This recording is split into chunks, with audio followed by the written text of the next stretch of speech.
আজ ৮ই জুলাই বুধবার জানিয়ে দেব আজকের বাছাই করা 40টি তাজা সংবাদ। খবরের শুরুতেই হেডলাইন্স। আমরা তো আলাদা, বারুইপুরে বাধা পেয়ে কাকলিদের থেকে ভিন্ন হয়ে গেল ঋতব্রত তৃণমূল, গদ্দার শুনতে হলো সায়নীকে।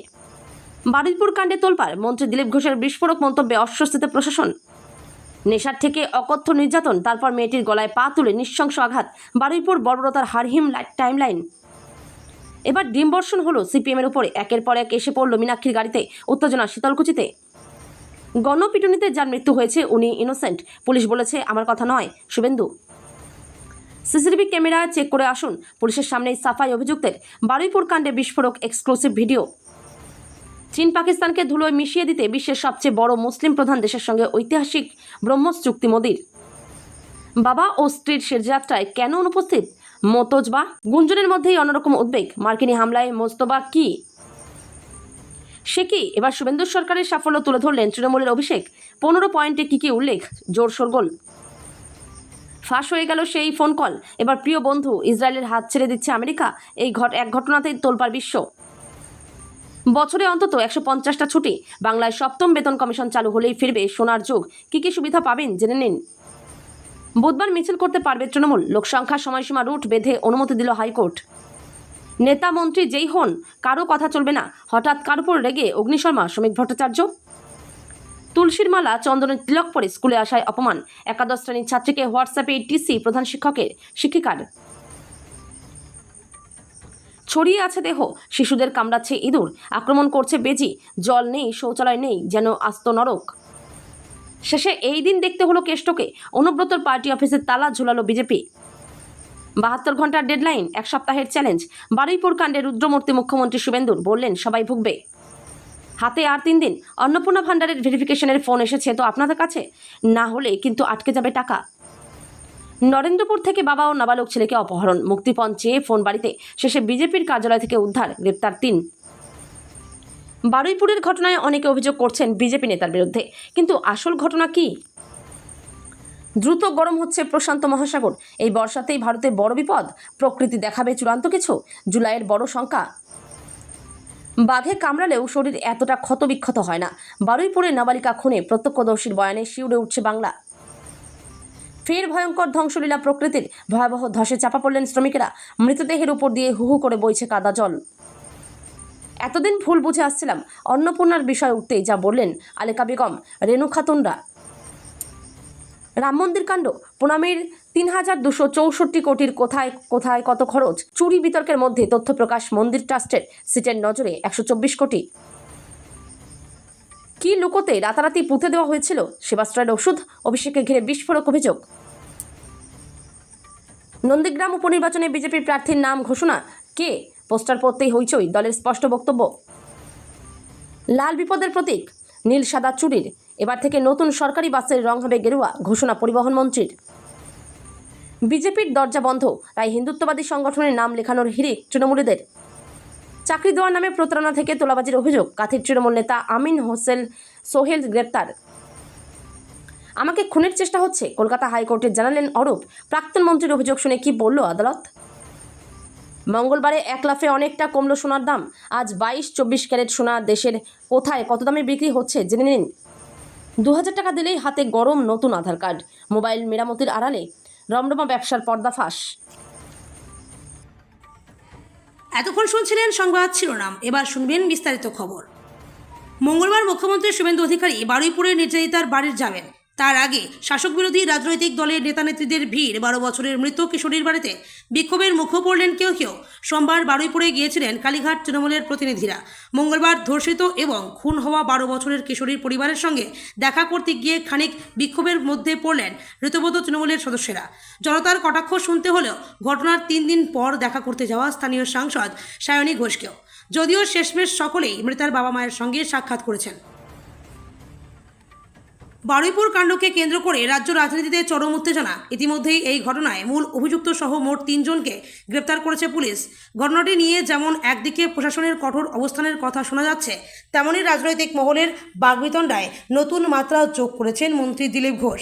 বারুইপুর কাণ্ডের পর রাজ্যের মুখ্যমন্ত্রী শুভেন্দু অধিকারী আগেই কড়া বার্তা দিয়েছেন। তিনি সাফ জানিয়েছেন, এই ঘটনায় দোষী সাব্যস্ত হওয়া কোনো ব্যক্তি ছাড় পাবেন না। আইন তার নিজস্ব গতিতে চলবে। বিশেষ করে ঘটনার দিন যে কমিউনাল অ্যাঙ্গেল বা সাম্প্রদায়িক দৃষ্টিভঙ্গির কথা উঠে এসছে তা নিয়েও মুখ্যমন্ত্রী গুরুত্ব সহকারে পর্যবেক্ষণ করেছেন বলে জানা গেছে। হতভাগ্য ওই নাবালিকার দেহ উদ্ধারের পর স্থানীয় বাসিন্দারা দুজন সন্দেহভাজনকে ধরে স্থানীয় পুলিশ ফাঁড়িতে নিয়ে যান। তাদের মধ্যে ছিলেন প্রভাস মণ্ডল এবং আনন্দ সর্দার, যিনি পরে ওই মামলার মূল অভিযুক্ত হিসেবে গ্রেপ্তার হন। উত্তেজনা চরমে ওঠে। ফাঁড়ির বাইরে জড়ো হওয়া বিক্ষুব্ধ জনতা পুলিশ ফাঁড়িতে ইট পাটকেল ছুটতে শুরু করে। হামলায় 2 পুলিশকর্মী আহত হন। পুলিশের দাবি, সেই বিশৃঙ্খলার সুযোগেই আনন্দ সর্দার ফাঁড়ি থেকে পালিয়ে যায়। সকাল 9টার পর থেকে রাস্তা অবরোধ শুরু হয় রেল অবরোধ। বারুইপুরের ঘটনায় পুলিশের ভূমিকা নিয়ে প্রশ্ন উঠেছে। সূত্রের খবর, গোটা ঘটনায় জেলা পুলিশের ভূমিকা নিয়ে অসন্তোষ প্রকাশ করেছে নবান্ন। এতদিন তৃণমূল নেতা নেত্রীদের ওপরে ডিম বর্ষণের অভিযোগ উঠে এসছে। এবার সিপিএম নেত্রী মীনাক্ষীর গাড়ি লক্ষ্য করেও চলল ডিম বর্ষণ। কোচবিহারের শীতলকুচির ওই ঘটনায় পুলিশি নিষ্ক্রিয়তার অভিযোগ তুলেছেন বাম নেত্রী। মঙ্গলবার কোচবিহারের শীতলকুচিতে তার গাড়ি লক্ষ্য করে চলে ডিম বর্ষণ। সিপিএম নেত্রী মীনাক্ষী মুখোপাধ্যায়ের গাড়ি লক্ষ্য করে ছোড়া হলো ডিম। মঙ্গলবার দুপুরে দলীয় কর্মসূচিতে কোচবিহারের শীতলকুচিতে যান তিনি। সেখানেই তার গাড়ি লক্ষ্য করে ডিম বর্ষণ হয় বলে অভিযোগ। গাড়িতে সে সময় সিপিএম কেন্দ্রীয় কমিটির সদস্য মীনাক্ষীর সঙ্গে ছিলেন দলের প্রাক্তন সাংসদ অলোকেশ দাসও। বারুইপুরে নির্যাতিতার পরিবারের সঙ্গে দেখা করলেন মুখ্যমন্ত্রী শুভেন্দু অধিকারী। এরপর এসপি অফিসে যান তিনি। সেখান থেকে মুখ্যমন্ত্রী তথা পুলিশমন্ত্রী আরও একবার জানালেন কাউকে রেয়াত করা হবে না। শুধু তাই নয়, তিনি এও জানালেন গণপিটুনিতে যে মৃত্যুর ঘটনা ঘটেছে তাতেও অভিযুক্তদের বিরুদ্ধে কড়া ব্যবস্থা নেওয়া হবে। বস্তুত যেদিন নাবালিকাকে ধর্ষণ ও খুনের অভিযোগ উঠেছিল সেদিন ওই ব্যক্তিকে অভিযুক্ত সন্দেহ করে গণপিটুনিতে হত্যা করার অভিযোগ ওঠে ক্ষিপ্ত জনতার বিরুদ্ধে। বারুইপুর কাণ্ডে চাঞ্চল্যকর মোড়। পুলিশের বিরুদ্ধে চরম গাফিলতির অভিযোগ। জি 24 ঘন্টা হাতে এক্সক্লুসিভ ভিডিও। বারুইপুর ফাঁড়ির ভিডিও জি 24 ঘন্টার হাতে। সেখানে পুলিশ আধিকারিকদের সঙ্গে কথা বলছে 2 অভিযুক্ত প্রভাস এবং আনন্দ। এই ভিডিওই প্রমাণ করেছে পুলিশের গাফিলতি। মূল অভিযুক্তের জেরার যে পর্ব চলছে সেখানে শোনা যাচ্ছে আরও 2 জনকে ধরুন। কারা তারা? পুরো ভিডিওতে হতবাক করা দৃশ্য। এমন একটি সংবেদনশীল ঘটনায় কী করে পুলিশ এত গাছাড়া মনোভাব প্রকাশ করতে পারে? গত রবিবার সকাল 7:30 নাগাদ নাবালিকার দেহ উদ্ধার হয়। নাবালিকার দেহ উদ্ধারের পর ঘটনাস্থলে চরম উত্তেজনা ছড়িয়ে পড়ে। স্থানীয়রা সিসিটিভি ফুটেজ খতিয়ে দেখে। সেখানে দেখা যায় যে প্রবাসীর সঙ্গে হেঁটে নাবালিকা যাচ্ছে। স্থানীয় পুলিশ ফাঁড়িতে তখন মাত্র 4 জন কর্মী ছিলেন। 2 দিনের বাণিজ্যিক সফরে ইন্দোনেশিয়া গিয়েছেন প্রধানমন্ত্রী নরেন্দ্র মোদী। এই সফরেই ভারত ও ইন্দোনেশিয়ার মধ্যে প্রতিরক্ষা সহযোগিতার এক নতুন অধ্যায় শুরু হলো। দিনের বাণিজ্যিক সফরে ইন্দোনেশিয়া গিয়েছেন প্রধানমন্ত্রী নরেন্দ্র মোদী। এই সফরেই ভারত ও ইন্দোনেশিয়ার মধ্যে প্রতিরক্ষা সহযোগিতার এক নতুন অধ্যায় শুরু হলো। আজ ইন্দোনেশিয়ার রাজধানী জাকার্তায় প্রধানমন্ত্রী নরেন্দ্র মোদী ও প্রেসিডেন্ট প্রাবো সুবিয়ান্তোর দ্বিপাক্ষিক বৈঠকে স্বাক্ষরিত হয়েছে ঐতিহাসিক চুক্তি। ইন্দোনেশিয়া, ভারত, রাশিয়ার যৌথ উদ্যোগে তৈরি BrahMos supersonic cruise missile system কিনতে প্রায় $630 মিলিয়ন বড় চুক্তি করেছে। ফিলিপিন্সের পর দ্বিতীয় এশিয়া মহাদেশের দেশ হিসেবে ইন্দোনেশিয়া এই অত্যাধুনিক অস্ত্র সংগ্রহ করল। ইরানের নিহত সর্বোচ্চ নেতা আয়াতোল্লাহ আলী খামেনির শোভাযাত্রায় অংশ নিয়েছেন লাখ লাখ শোকাহত মানুষ। উপস্থিত ছিলেন বিশ্বের বেশ কয়েকটি দেশের প্রেসিডেন্ট, প্রধানমন্ত্রী, পররাষ্ট্রমন্ত্রী, স্পিকার সহ বহু প্রতিনিধি। অথচ এমন এক অনুষ্ঠানে তার ছেলে ইরানের বর্তমান সুপ্রিম নেতা মোজতবা খামেনি নেই কেন? কেন তিনি তার বাবা ও স্ত্রীর সে যাত্রায় অংশ নিলেন না? লাখো মানুষের উপস্থিতি চেয়ে একজনের অনুপস্থিতি তো বেশি মনোযোগ আকর্ষণ করছে বিশ্বের। কেন এলেন না ইরানের বর্তমান সর্বোচ্চ নেতা মোজতবা খামেনি? সরকারিভাবে ইরান জানায় মোজতবা খামেনির ওপর এখনও হত্যার হুমকি আছে। নিরাপত্তার কারণেই এই সিদ্ধান্ত। বঙ্গে বিজেপি সরকারের বয়স 2 মাস। এদিকে 2 মাসেই তৃণমূলের অবস্থা নড়বড়ে। ক্রমাগত রক্তক্ষরণ, জোড়াফুল শিবিরে দীর্ঘদিনের সঙ্গী বর্ষিয়ান নেতারা হাত ছেড়েছেন মমতার। দলের নাম প্রতিজ্ঞার তা নিয়েই দড়ি টানাটানি। কমিশনে জমা পড়েছে 2 শিবিরের নথি। এই পরিস্থিতিতে বিজেপি সরকারের 15 সাফল্য উল্লেখ করে সোশ্যাল মিডিয়ায় পোস্ট অভিষেকের। কী লিখলেন অভিষেক? পয়েন্ট ধরে লিখেছেন, পশ্চিমবঙ্গে বিজেপির ডাবল ইঞ্জিন সরকারের 15টি সাফল্য মাত্র 2 মাসের মধ্যেই। 1. তৃণমূল কংগ্রেস থেকে সাংসদদের দলবদল করানো। 2. তৃণমূল কংগ্রেস থেকে বিধায়কদের দলবদল করানো। 3. পশ্চিমবঙ্গ বিধানসভায় এমন এক প্রক্সি বা নামমাত্র বিরোধী দলনেতা তৈরি করা যিনি রাজ্যের বিজেপির নির্দেশে চলেন এবং তাদের হাতে পুতুল হয়ে কাজ করেন। 4. তৃণমূল কংগ্রেসকে আর্থিকভাবে কোণঠাসা করার লক্ষ্যে দলের ব্যাংক অ্যাকাউন্টগুলি অচল বা ফ্রিজ করে দেওয়া। 5. হাজার হাজার তৃণমূল কর্মীকে আইনি মামলায় জড়িয়ে ফেলা, সম্ভাব্য সব উপায়ে তৃণমূল কংগ্রেসকে দুর্বল ও বিভক্ত করার চেষ্টা করা। 6. যোগ দিবসের নামে 7 দিন ধরে রাস্তা অবরোধ করে রাখা। 7. রাজ্য জুড়ে 14টিরও বেশি ধর্ষণের ঘটনার খবর পাওয়া, যার মধ্যে নাবালিকাদের ওপর নির্যাতনের ঘটনাও অন্তর্ভুক্ত। 8. দিনের আলোয় সংখ্যালঘু ধর্মীয় প্রতিষ্ঠান ভাঙচুর। 9. বিরোধী নেতাদের গৃহবন্দী করে রাখা। 10. লক্ষ্মীর ভাণ্ডার প্রকল্প থেকে 1 কোটিরও বেশি প্রকৃত সুবিধাভোগীর নাম বাদ দেওয়া। আশঙ্কায় ভুগছে ইসরায়েল। মার্কিন প্রেসিডেন্ট ডোনাল্ড ট্রাম্প ইসরায়েলের সঙ্গে ওয়াশিংটনের সম্পর্ক পুনর্মূল্যায়ন করবেন বলে সম্ভাবনা তৈরি হয়েছে। 1948 সালে বিভিন্ন জায়নবাদী মিলিশিয়া বাহিনী থেকে ইসরায়েলি সামরিক বাহিনী গঠনের পর থেকে সেটিকে টিকিয়ে রাখতে সাহায্য করে আসছে বন্ধু আমেরিকা। বর্তমানে ইসরায়েলের প্রধানমন্ত্রী বেঞ্জামিন নেতানিয়াহু তার রাজনৈতিক অস্তিত্ব টিকিয়ে রাখতে ঝুঁকিপূর্ণ পথ বেছে নিয়েছেন। তার বিরুদ্ধে দুর্নীতির মামলা প্রমাণিত হলে তাকে জেলে যেতে হবে বলতে হতে পারে। চলতি বছরের শেষের দিকে ইসরায়েল সাধারণ নির্বাচনে তার হারের সম্ভাবনাও অনেকটা বেড়ে গিয়েছে বলে খবর। রাজ্য সরকারি কর্মচারীদের জন্য এক বিশাল সুখবর নিয়ে এসছে বর্তমান সরকার। দীর্ঘদিনের প্রতীক্ষা এবং জল্পনার অবসান ঘটিয়ে অবশেষে পশ্চিমবঙ্গে 7ম বেতন কমিশন বাস্তবায়নের পথে অত্যন্ত দ্রুত গতিতে হাঁটতে চলেছে প্রশাসন। সম্প্রতি রাজ্য মন্ত্রিসভার একটি অত্যন্ত গুরুত্বপূর্ণ বৈঠকে এই 7ম বেতন কমিশন গঠনের সিদ্ধান্তে আনুষ্ঠানিকভাবে সম্মতি দেওয়া হয়েছে। এর ফলে রাজ্যের লক্ষ লক্ষ সরকারি কর্মচারী এবং অবসরপ্রাপ্ত কর্মী বা পেনশনভোগী বিপুলভাবে উপকৃত হবেন বলে দৃঢ় আশা করা হচ্ছে। শুধু যে তাদের মাসিক বেতনের কাঠামোতে বিশাল অঙ্কের পরিবর্তন আসতে চলেছে তা একেবারেই নয়, এর পাশাপাশি বিভিন্ন ভাতা এবং বাৎসরিক ছুটির নিয়মকানুনেও আসতে পারে বেশ কিছু ইতিবাচক এবং যুগান্তকারী সংশোধন। বুধবার মিছিল করতে পারবেন কালীঘাট তৃণমূল। রাজ্যের আপত্তি সত্ত্বেও অনুমতি দিয়ে দিল কলকাতা হাইকোর্ট। যদিও বেশ কিছু শর্ত বিধা দিয়েছেন বিচারপতি সৌগত ভট্টাচার্য। কী শর্ত বিধা দিয়েছে হাইকোর্ট? সোমবার যুব তৃণমূলের তরফে কলকাতা পুলিশের জয়েন্ট সিপি হেডকোয়ার্টারের কাছে মিছিলের আর্জি জানানো হয়েছিল। সেই আবেদন খারিজ করে দেওয়া হয়। এরপর এই জলগড়ায় হাইকোর্ট অবধি। মঙ্গলবার মিছিলের লোকসংখ্যা, সময়সীমা, রুট বেঁধে অনুমতি দিল আদালত। এদিন আদালতে রাজ্যের তরফ থেকে মিছিলের জোরালো বিরোধিতা করা হয়। যুক্তি দেখানো হয়, বালিগঞ্জ ফাঁড়ি থেকে হাজরা মোড় ভীষণ জরুরি ও ঘিঞ্চি এলাকা, পাশেই হাসপাতাল রয়েছে।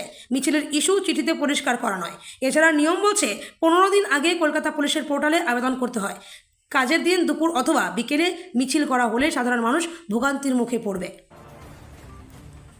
বিজেপি নেত্রী লকেট চট্টোপাধ্যায়ের দাদা সুশান্ত চট্টোপাধ্যায়ের হঠাৎ কামারহাটি পুরসভার চেয়ারম্যান পদে বসার ঘটনাকে কেন্দ্র করে চাঞ্চল্য ছড়ালো রাজ্য রাজনীতিতে। এই দলবদল ও পদপ্রাপ্তি নিয়ে এবার কোনো রাগঢাক না রেখেই চরম হুঁশিয়ারি দিলেন বিজেপির রাজ্য সভাপতি শ্রমিক ভট্টাচার্য। লকেটের দাদার নাম না করে সাফ জানালেন, এই ধরনের রাতারাতি ভোলবদল দল কোনোভাবেই বরদাস্ত করবে না। প্রয়োজনে ওই পুরসভা গঙ্গাজল দিয়ে পরিষ্কার করারও হুমকি দেন তিনি। যদিও পাল্টা জবাবে সুশান্তবাবুর দাবি, সবটাই আইন মেনে হয়েছে এবং শ্রমিক ভট্টাচার্যকে কেউ ভুল বুঝিয়েছেন। একাদশ শ্রেণীর ছাত্রীর সনাতনী ধর্মীয় আচরণ ও সংস্কারে আপত্তি প্রধান শিক্ষিকার। ছাত্রীকে মানসিকভাবে হেনস্থা ও অপমানিত করে বিদ্যালয় থেকে বহিষ্কার করার অভিযোগ উঠল স্কুল কর্তৃপক্ষের বিরুদ্ধে।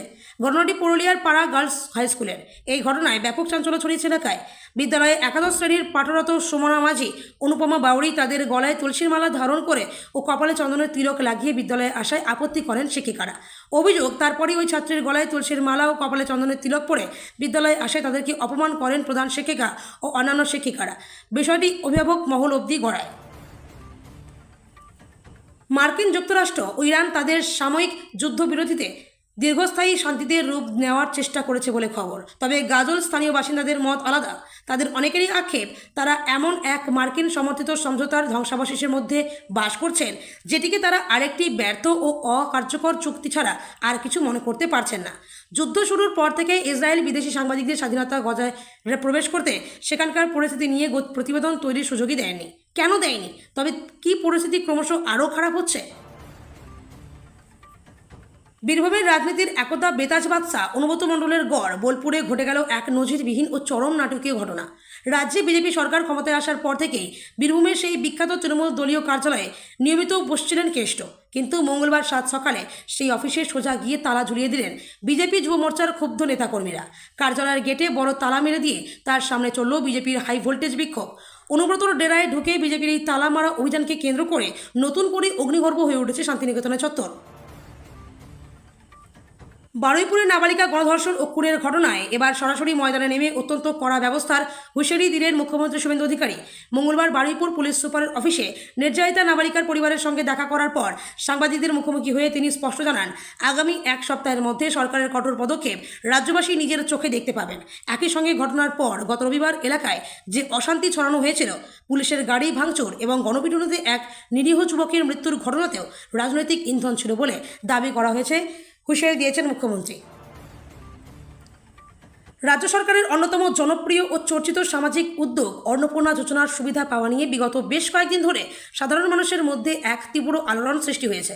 বিশেষ করে বহু মহিলার আবেদনপত্র প্রথম ধাপে নাকচ হয়ে যাওয়ার পর বর্তমানে সেই পরিস্থিতিতে এক অভাবনীয় পরিবর্তন দেখা গিয়েছে। পাড়ার মোড়ের চায়ের দোকান থেকে শুরু করে ইন্টারনেট দুনিয়া সর্বত্র এখন আলোচনার প্রধান বিষয় হয়ে দাঁড়িয়েছে এই প্রকল্পের নতুন স্ট্যাটাস আপডেট। যাদের আবেদন প্রাথমিকভাবে বাতিল করা হয়েছিল তাদের জন্য প্রশাসনের তরফ থেকে অন্নপূর্ণা যোজনা নিয়ে এক নতুন নির্দেশিকা জারি করা। অন্নপূর্ণা ভাণ্ডার যোজনায় মাসে ৩,০০০ টাকা কারা পাবেন, কাদের আবেদন বাতিল হয়েছে আর কারা এই প্রকল্পের টাকা পাবেন জানালেন মুখ্যমন্ত্রী শুভেন্দু অধিকারী। বিস্তারিত জানুন। রাজ্যের নতুন বিজেপি সরকারের অন্নপূর্ণা যোজনায় মহিলাদের মাসে ৩,০০০ টাকা আর্থিক সহায়তা দেওয়ার ঘোষণা করা হয়েছিল। জুন ও জুলাই মাসের টাকা ইতিমধ্যেই বিলি হয়ে গিয়েছে। তবে রাজ্য সরকারের সর্বশেষ হিসেব অনুযায়ী এই প্রকল্পে এখনও পর্যন্ত ১ কোটিরও বেশি মহিলা টাকা পেয়েছেন। এখনও পর্যন্ত বাতিল হয়েছে প্রায় ২৮ লক্ষের আবেদন। জুলাই মাসে ১,১০,০০,০০০-এরও বেশি মহিলার অ্যাকাউন্টে অন্নপূর্ণা যোজনার ৩,০০০ টাকা পৌঁছে গিয়েছে। তবে বহু আবেদন এখনও ভেরিফিকেশন পর্যায়ে আটকে। দিদির সঙ্গে আছি, দিদিকেই ভালোবাসি, বিতর্ক উস্কে এমনই মন্তব্য করলেন বীরভূমের সাংসদ শতাব্দী রায়। পালাবদলের পর বঙ্গে তৃণমূল কংগ্রেসে মুষল পর্ব দেখিয়ে দিয়েছিল। বিধায়কদের পাশাপাশি তৃণমূলের লোকসভার সাংসদরাও বিদ্রোহী হয়েছিলেন। ২০ জন লোকসভার সাংসদ তৃণমূলের সঙ্গে সম্পর্ক ছিন্ন করেছেন। Nationalist citizens party of India দলে যোগ দিয়েছেন তারা। তৃণমূল থেকে বেরিয়ে এনসিপিআইতে গিয়েছেন শতাব্দীও। তৃণমূল সম্পর্কে তিনি কোনো কথা বলেননি, তবে তিনি দিদির সঙ্গে আছেন সেই কথা জানিয়েছেন। শুধু তাই নয়, বারুইপুরের ঘটনা নিয়েও মন্তব্য করেছেন সাংসদ। নেত্রী মমতা বন্দ্যোপাধ্যায় দলবদ্ধদের বিরুদ্ধে দিন কয়েক আগে ক্ষোভ উগরে দিয়েছেন।